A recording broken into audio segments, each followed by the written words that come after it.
खुलुमबाय बे समाव सनितपुर जिल्ला ढेकियाजुलि बियाबनि सिङाव थानाय सपाइरमारि बर' गामियाव जों दंफैयो बाथौ बिबुंसार जानानै आरो बाथौ बिबुंसारनि दिनैनि हाबाफारियानो जाहैबाय बे सपाइरमारि ओनसोलनि जेसिबो बर' गामिफोर दङ बे बर' गामिफोरनि समाजारि थासारि धोरोम खान्थि आसार खान्थि राव धोरोम गासैबो बेलायाव जों फोसाबनायनि मोनसे जा थांखि नोजोर बेखौ लानानै जोङो दिनै बाथौ बिबुंसारनि गेजेरजों बे सपाइरमारि ओनसोलनि बर' गामिफोराव जों फैदों आरो गासैबो हाबाफारिखौ दिन्थिफुंनो थाखाय जों केमेरा पार्सन खालामनाय जाबाय गोजोन्थों।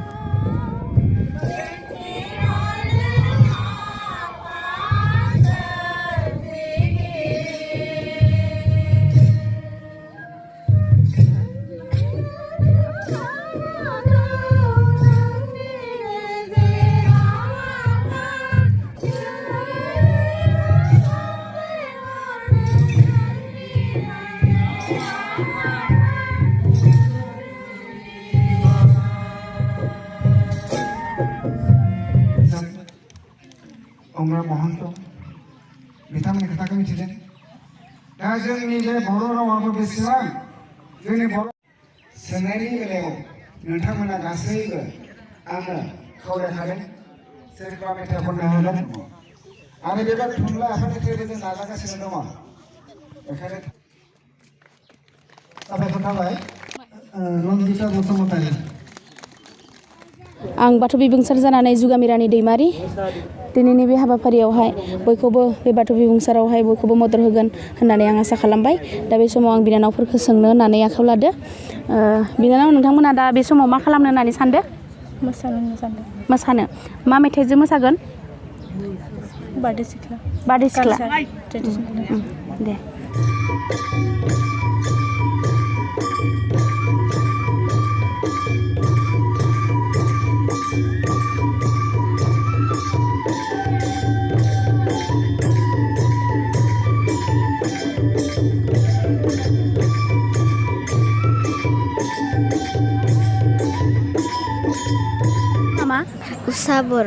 उसा बर' नों दा मा खालामनो सानदों खन्थाइ आवरायनो सानदों खन्थाइनि मुङा मा अनसुलि आइ दे फरायलाय खोनासंनो हाग्रा रैसुमै रावजों गोजोन होग्रा गोसो गोरबोजों अननाय नोंनो आंनि अनसुलि आइ अननायजों मोदै बोहैहोना सोर लादोंमोन आंखौ गुबानानै लोमजानाय साजानाया गल'ल' नायनानै आंखौ थैनोसै सानना गाबज्रिनाय नोंनो आंनि फुजिनां आइ दिन्दोंमोन आं जायनि आखायाव हमना गोग्लैयोब्ला खारना बोखाङो हाखु दाखु जाय फुथुदोंमोन आंखौ दांनाय बिलिरनाय नोंनो आंनि फुजिनां आइ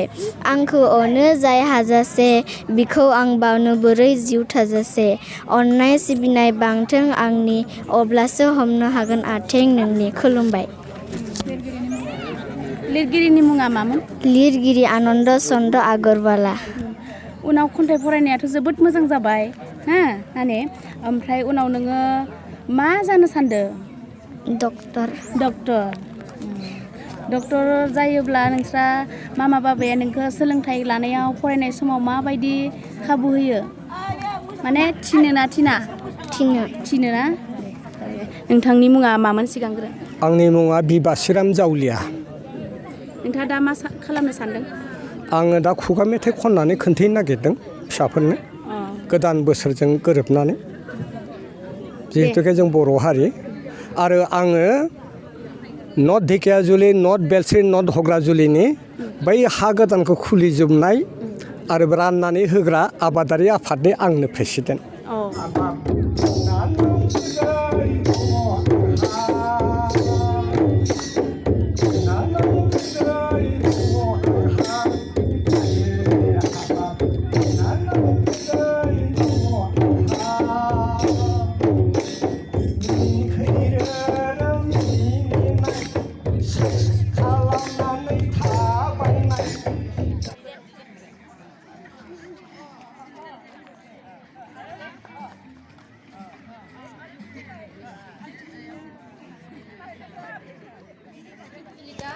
बर' आं दोंसे मेथाइ खनगोन फैदो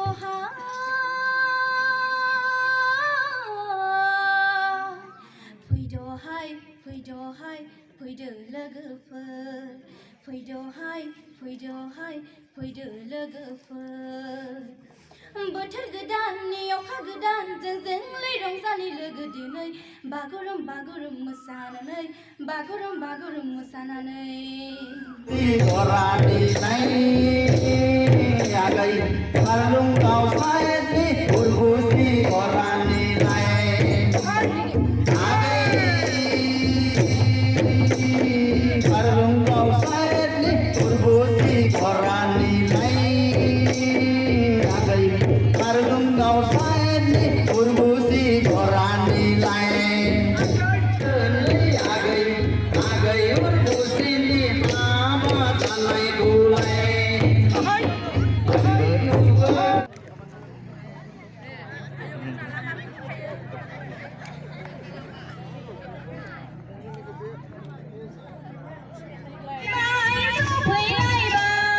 बैसागु बोथोरा सफैलायबाय हायलालाय हैलालाय मोसानोसै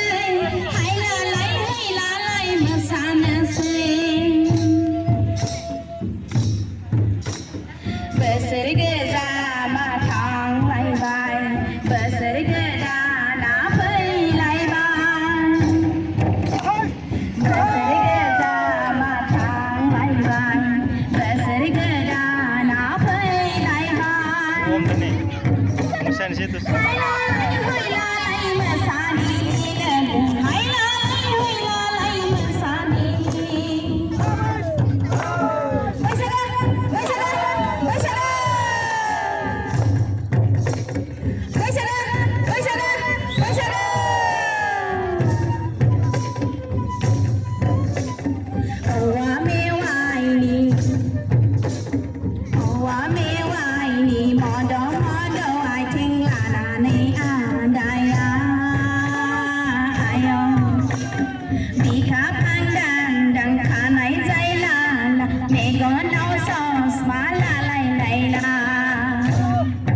समावहाय जों सनितपुर जिल्ला धेकियाजुलि बियाबनि आवथायाव थानाय सपाइ रौमारि गामियाव दंफैयो बिथांमोननि गुदि फरायसालियावहाय आरो बिथांमोननि गामिनि माखासे हाल सालनि सोमोन्दै मोनसे बाथ्रा लानो नागिरदों आरो बिथांमोननि गेदेमा सुबुं गामिनि बिथांमोना दंफैयो जों बिथांमोननि गुबै सिनायथिखौ लागोन फंबायनि सिनायथिखौ खोन्थागोन नामा आं भद्रेश्वर मुसाहारि आं बे गामिनिनो सपाइ रौमारि फोथार गामिनि रामा बर' जों पसा बस्तिनि हमेश्वर बर' मुसाफा सागर आं बिरेन बसुमतारि आङो हग्राजुलिनि रेल स्टेसनाव आं थायो नोंथाङा मा गामिनि होनदोंमोनलाय पसा बस्ति पसा बस्ति हुग्राजुलि पसा बस्तियाव आथिखालाव नोंथांमोननि बे पसा बस्ति गामियावहाय नोंथाङा जेला गामिखौ दाजेनदोंमोन बै समनिफ्राय नोंथाङा दंना गैयामोन बे समाव जों मोनफैयासै बेहाय जों उनाव फैनानै जेनेबा बेफोरो नैबे माबाखौ जों बे गामिखौ माने बे समाव हा गोदान खुलिदोंमोन ना बे समाव जों बिनिफ्राय बे पसा बस्तियाव थानाया बेसेबां बोसोर जाफैखो जों 30-40 बोसोर जाबाय नामा 40 बोसोर जाफैदों बै समाव हादान दंमोन ना गामिया दंखायोमोन गामिबो दंमोन आरो हादानानो दं हादानमोन दा जों बे जिथु हा सिफायनाय बेखौ जों मोनबाय आरो दा मोननानै दा बिदिनो जोङो रुजु रुमु जालायदो दंफां लाइफां सेफायनानै बायदिसिना खामानि मावनानै दा आरो नै दा जों बिदि जोंनि आथिखालाव जों दा दौरि बिबान सालायबाय थादों जोंनि जिथु जोंहा बर' हान्जानि बाथौआरि जों बेफोरखौ सालायबाय थादों जों बेफोरखौनो दा जि जोङो थानसालि दंना गैया गामियाव दङ थानसालि दङ दङ आरो नोंथांमोननि गामियाव फरायसालिफोर दंना गैया दङ लामा सामा थिगानो दं थिगानो दङ आर'जआ माला माला लायो नोंथांमोननि गामियाव जोंना मंगलबारै लायो गामियाव न'खरसो बेसेबां दं बेसेबां न'खर जों दा एक्सुवेलि बेसेबां दङ 50 घर दं 50 गिरि दं फंबाय गामिया मामोनलाय आंना सपाइ रौमारि फोथार गामि सपाइ रौमारि फोथार गामि बे गामियाव बेसेबां बोसोर जाफैखो बेयावथ' जेनेबा जोङो आं दा जोनोम मोननायानो उन्दैनिफ्राय जेनेबा दा देरनायजों माबा दा 38 इयार्स जाबाय 39 बोसोर जाफैदों 38 बोसोर जाबाय बेनि सिगाङावहाय बेनि सिगाङावथ' जेनेबा बेयाव मथा मथि 100 बोसोरनिबो माने सिगांनिफ्राय माने बेयाव रायजो जाना दं आरो बर'फ्रा दा होमबाबो माने सिगां माने गोदोनिफ्राय जेनेबा बर' रोङामोन दा बर'नि माने प्राय माबायानो प्रभाबानो गैयामोन दा माखासे दिनै आजिखालि जोङो माने दा बोसोरनैसो जाबाय बाथौ हारि लानाया बिदिनो जेनेबा जोङो गोदोनिफ्राय जाम्बा जाम्बि जानाय थानायथ' जेनेबा खुनु माबा गैला नालाय जोङो दा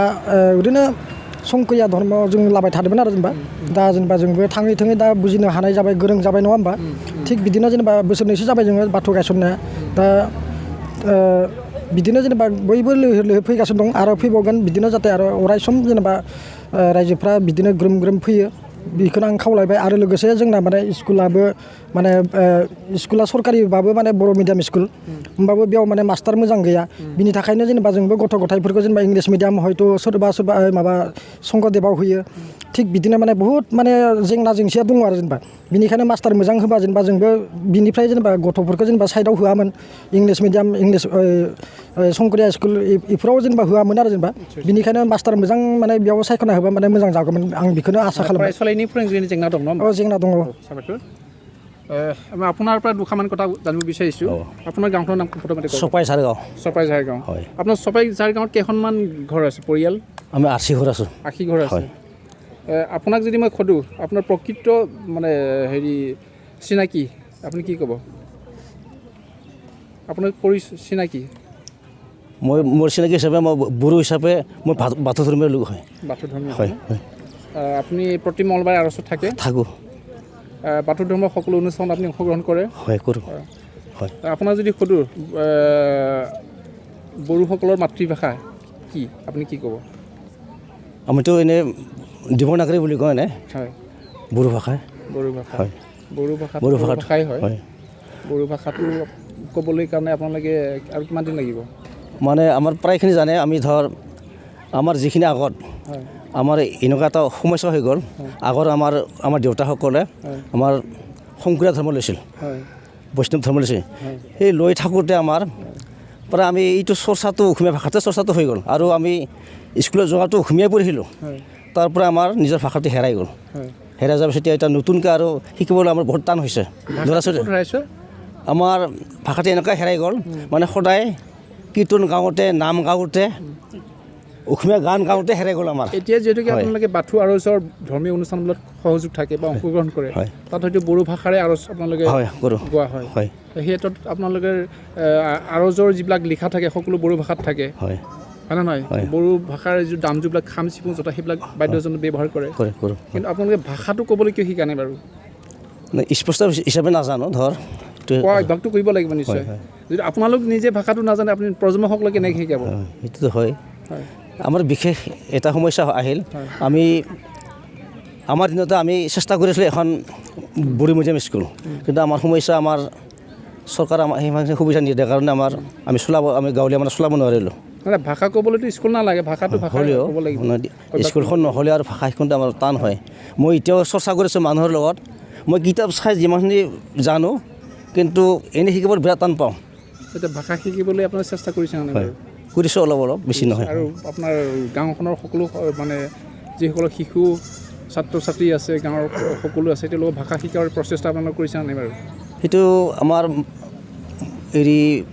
তেওঁৰ মাতৃসকলেতো প্ৰায় বড়োৱে আমাৰ যি বোৱাৰীসকল বড়োৱে প্ৰায় বড়ো ভাষাটোৱে ব্যৱহাৰ কৰে সেই গতিকে আজিকালি ল'ৰা ছোৱালীবিলাক প্ৰায় শিকিছে আমাৰ শ্ৰেণীৰ মানুহখিনি প্ৰায় এইটো শিকিবলৈ পৰা নাই আৰু এই অসমীয়াত কয় নহয় বুঢ়া শালিকা আৰু মান নলয় ঠিক তেনেকুৱা আমাৰ এইটো সমস্যা হয় जोंनिया हग्राजुलि आरो जोङो रेल हायाव थायो नोंथाङा बे हग्राजुलि थानाया बेसेबां बोसोरनिफ्राय थाजेनदोंमोन आङो 1960 मायथाइनिफ्राय थादों 1960 मायथाइनिफ्राय बे 1960 मायथाइयाव नोंथाङा जेब्ला बे गामियाव थाजेनदोंमोन बै समावहाय हाग्रा बंग्रा जिब जुनारनि गेजेराव नोंथांमोना बोरै थानो हादोंमोन थादों जोङो बिदिनो मैदेर थाङोमोन मोसा मुफुर थाङोमोन जों बनजार लाना होयोमोन आरो बे समाव बे रेल स्टेशनाव गोबां सिखाव जायोमोन बै सिखावफ्रा जेला जों थाबाय सिखावफ्रा फैनो हायासै आरो मोसा मुफुरजों दावहा नांनानै जों हग्राजुलियाव थाबाय खिन्थु जोंहा दुर्भाग्य बाथौ मन्दिरबो गैया बेहाय जों बेनिखायनो बै खाथि खालानि गामिफ्राव थांनानै आर'जफोरखौ खालामो इसोरखौ जों गाबज्रियो आरो गोदान बोसोरफोरखौबो बे खाथि खालानि गामियावसो थांनानै जों बरायहैयो बेहाय जोंहा 20 घर मानसि दं आरो बेहाय बै हग्राजुलि जायगायावनो रेल हायावनो गोबां बर'फोरा न'बो फैदोंमोन नाथाय हा हु गैयैनि थाखाय सरकारा मा खालामगोन मिथिनो रोंला न'आ थांफिनजोब्बाय दा बेनिखायनो खाथियावनो माने सरकारि हा दङ जों बेखौ मोननो हास्थायदों हुग्राजुलि गामिनि हुग्राजुलि गामियाव थानसालि दंना गैया गैया हायानो गैयाबा थानसालिया बहा थागोन बेसेबां न'खर 20 घर दं न'खर 20 दं 20 दं न'खर 20आबो बाथौ समाजारि बाथौ समाजारि थानसालि जिहेतु गामियाव गैया गैया जों बेलेगावसो आर'ज लाहोयो नोंथांमोना बे धोरोम बिथिंखौ फोसावनायाव आर'ज खालामनाय बेलायाव माबाफोर जेंना सोमजियो नामा जेंनाथ' जेबो सोमजिया जों जमायैनो थाङो जमायैनो बेलेगाव हाबनानै इसोरखौ गाबज्रियो आरो जिहेतुके मोनबा फोरबो दं बे मोनबा फोरबोआ नोंथांमोननि गेजेराव जायोना जाया जोङो बेलेगाव फालिहैजोबो बेखौ बे जायगायाव फालियो जायगायानो गैयाबा माने हा गैया दुर्भाग्य नोंथाङा दिनैनि बे बाथौ बिमुसानि गेजेरजों जिहेतु थानसालि नोंथांमोनाव गैया आर'ज गायनायाव नोंथांमोना एसे जेंना फैबाय थादों बे बेलायाव नोंथाङा मा बुंनो नागिरदों गामिनि रायजो राजा बा जोंनि धोरोमारि दैदेनगिरि बिथांमोनखौ जोङो बिथां दैदेनगिरिमोनखौ जोङो खावलायबाय थादों साहित्य सभानि आफादगिरि नेहाथारखौ जों खावलायदों मेम'रेन्डाम होदों आरो जोंनि एबसुफोरखौ जों खावलायदों खाथियावनो थानाय हाखौ गुबुनफोरा मोनोब्ला जों बर'फोरा मानो मोना जोंनो बाथौ थानसालि नांगौ जों थांना थानांगोन दा बेखौ लाना जों चिफ मिनिस्टारखौबो खावलायनो सानदों गामियाव थानसालि लुनायनि बेबायदि माबा मोनसे समाजानो नाजादों जोंहा नाजानाय दङ खिन्थु जायगायानो गैया हायानो गैया महा लुगोन जोङो দুখাৰিমান কথা জানিম বুলি গৈ আছোঁ যিহেতু বৃহত্তৰ এই চপাইৰৌমাৰী অঞ্চলৰ আপুনি এগৰাকী জ্যেষ্ঠ ব্যক্তি হয় আৰু আপোনাক সকলোৱে পৰিচিত এই সমাজৰ ব্যক্তি হয় কিন্তু সমাজৰ লগত আপুনি ওতঃপ্ৰোতভাৱে জড়িত কাম কৰি আছে হয়নে নাই এই ক্ষেত্ৰত এই কথাই ক'ব বিচাৰিছোঁ আজি বাথৌ বিবিচাৰৰ যি কাৰ্যসূচী আপোনালোকে এই অনুষ্ঠানৰ মাজেদি চলি আছে সেই কাৰ্যসূচীৰ লগত আপুনি কি ক'ব বিচাৰিছে যে এই অঞ্চলৰ ৰাইজবাসীক যে আমাৰ ধৰ্মীয় সামাজিক সাংস্কৃতিক ভাষা সকলো উন্নতি হ'ব লাগে সহযোগ পাব লাগে এই ক্ষেত্ৰত আপুনি কি কয় এই ক্ষেত্ৰত মই এইটোৱে ক'ব বিচাৰিছোঁ যে আমি বড়ো হিচাপে চিনাকি দিব বিচাৰিলে আমি বাথৌ ধৰ্মটো আমাৰ বাঞ্ছনীয় আমি বাথৌ ধৰ্ম হিচাপে যদি আমি আগুৱাই যাওঁ তেতিয়াহ'লে আমাৰ জাতি কৃষ্টি কলা কৃষ্টি ভাষা সকলো জীয়াই থাকিব আমি যদি বাথৌ ধৰ্মটো লৈ আমি আগুৱাই যাওঁ নহ'লে আমি অইন পথেদি গ'লে আমি আগুৱাব নোৱাৰিম ধন্যবাদ